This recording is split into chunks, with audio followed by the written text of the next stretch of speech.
Hi everyone, so I just finished episode 6 of The Bachelor. I know I'm late. I heard a lot about it before I watched it, so I was a little bit prepared. This episode was really entertaining. It did not disappoint, so I'm really happy because that's what I love. That's why I watch it. Okay, so Colton eliminated, or should I say sent home, 5 ladies. It's almost as if Ariana showed up and said, break up with your girlfriends. I'm bored. I mean, he didn't break up with all of them, but 5, come on, that's a significant amount. First, one-on-one, he gave that to Hannah G.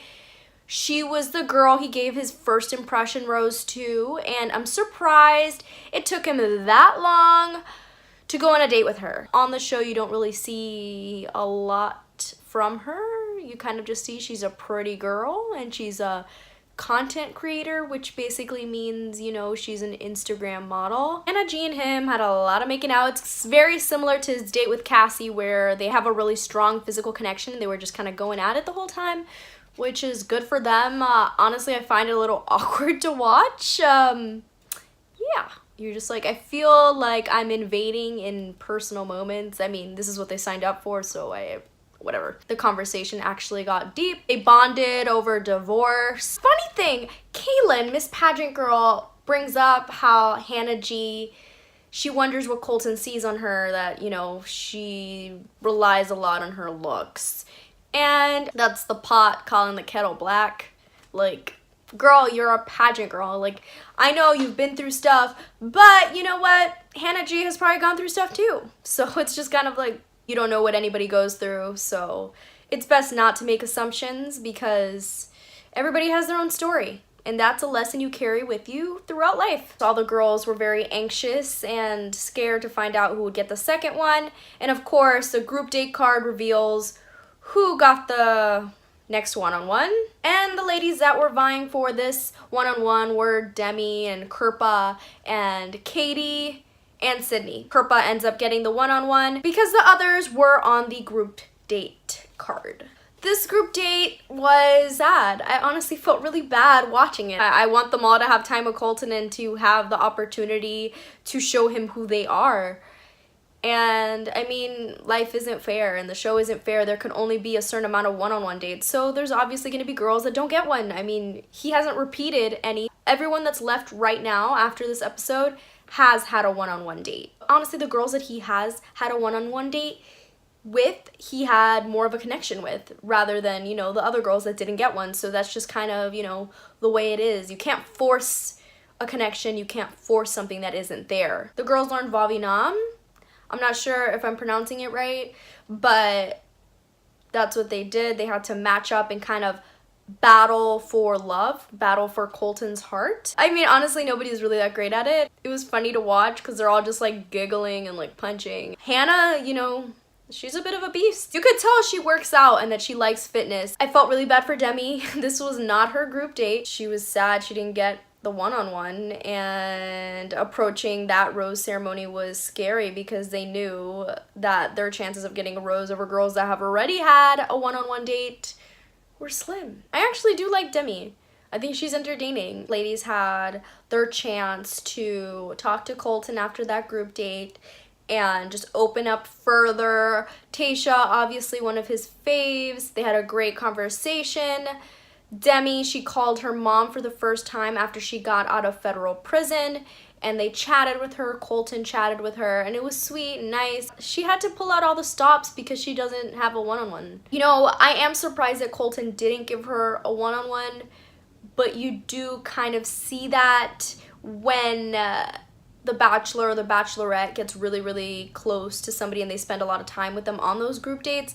They don't feel it as necessary to give that one-on-one. It makes me think that if you give too much away in these group dates, will that deter them from giving you a one-on-one? Sydney also didn't get a one-on-one. She goes up to Colton, they talk, they chat. I respect her a lot for doing what she did because you don't want to force anything and you don't want to wait around for the rose ceremony if it's never gonna happen. It's just a waste of time and energy. So it's best to get it all out there And she basically told him that he's going for the safer options, that there's girls there that aren't ready. Along with, you know, there are really good girls there in the bunch that are ready.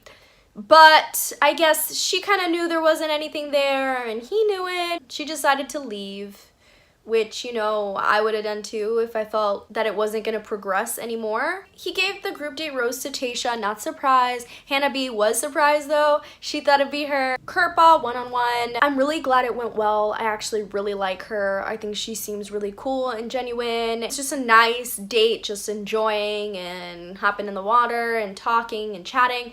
I'm glad he didn't decide to send her home because I know obviously the relationship isn't at the level of other ladies, and I don't expect it to get to that level.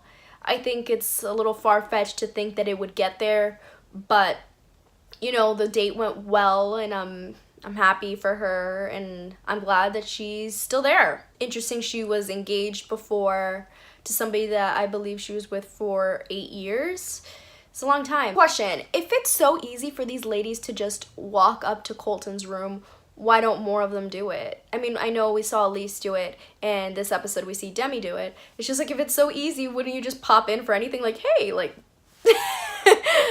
yeah, easy way to get more time. So Demi goes up to Colton, and just to chat and stuff, she wanted to take it to the next level, and it did not go as planned. She said she was falling in love with him, and he reacted in a not so great way. Not what you want to hear and see when you tell somebody you love them or you're falling for them.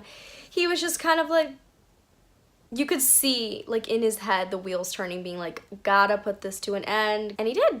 He sent her home because he didn't feel the same way and he didn't think that it would get there, which I respect him for doing. But do I think that he probably should have did this before? Yes, it's happened to a lot of us. Somebody says that to us and we're like, don't feel the same way, gotta end it. So it's understandable. But, you know, I felt bad. She was crying and really upset. She went back to the house, got her things, and it was just really sad. I felt really bad. And yeah, you know, I hope Demi finds love. And I hope she finds somebody that loves her back and, you know, it's a good relationship. Colton's not for her. No cocktail party. I actually love when this happens because it means that I get to see who goes home in that episode. And it's just more to the point, and I love a decisive bachelor. I hate the whole stringing along, like, let's chat, but you already know what you're gonna do. It's just kind of pointless. He sent home Katie. Honestly, I don't think Heather's gonna last much longer. I don't see it. I don't see the connection. I'm not surprised he sent home Katie. Their relationship's not at the level as others, and she didn't get a one-on-one date, so yeah. Colton, this episode was struggling because a lot of the ladies were saying that there are still girls in the bunch that are not ready. So he's like, who's not ready? What? Like, And honestly, I think it's just multiple ladies that probably aren't ready. And then you hear Tayshia and Kirpa chatting and she's like, it's gonna be us, final two. I'm like, everybody can hear you. They're like right next to you. They're like, you know, it's just like there's a lot of young ladies still left. There's a lot of 23-year-olds. It's a pretty young age to just kind of settle down. And Colton's still young too, but I don't know. I guess I hate to bring age into it because it's just kind of dependent on other factors other than age. Age is just one of them. And I know 23 is not that far from where Colton's at. So you can already see this meltdown of Colton brewing, and it's gonna happen, and hopefully next episode because I'm already ready for it. So yeah, what did you guys think of this episode? Are you ready for the next? Are you ready for this meltdown? Are you ready for hometowns? Are you ready to see who Colton picks? I am. I'm ready for it all. Let me know your thoughts, and yeah.